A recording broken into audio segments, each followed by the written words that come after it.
League رہنما دانیال چودھری نے واضح کیا یہ نہیں ہو سکتا کہ کوئی جھتہ آ کر اسلام آباد کو حصار ملے.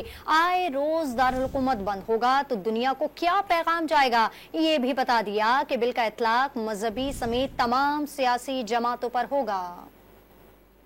وہ کوئی بھی جماعت ہو، وہ ہماری ہو، مذہبی ہو یا کوئی اور ہو، یہ جو اس کا اسپرٹ ہے اس کو پارلیمان میں پیش کیا اس لیے گیا کہ اس اسپرٹ کو ایڈریس کرنا، اور وہ یہ ہے کہ پاکستان کا میسج ان بزنس مین کے تھرو، ان ٹریڈرز کے تھرو جو پاکستان کو اسٹیک آف پیریڈ میں ہیلپ کر رہے ہیں، اور اگر وہ کسی جماعت سے بھی اس کا تعلق ہوگا اس کو اجازت نہیں دی جائے گی، اور جو ان رولز کو وائلیٹ کرے گا وہ میری جماعت کا ہو یا کسی اور جماعت کا ہو، ان کے اوپر جو لاز انفورس ہوتے ہیں وہ ان کے اوپر کارروائی ہوگی. ان لوگوں کی جو یہاں کے رہائشی ہیں ان کی تحفظ ہماری آئینی سب سے بڑی امپورٹنس ہے ہمارے لیے. اور اس کے بعد آپ کیا ہے کہ جو لوگ اپنا پروسیشن کر رہے ہیں ہم ان کو روک نہیں رہے. ہم نے ایک جگہ مختص کی ہے، آپ کو ایک پروسیجر بتایا ہے، طریقہ کار بتا دیا ہے.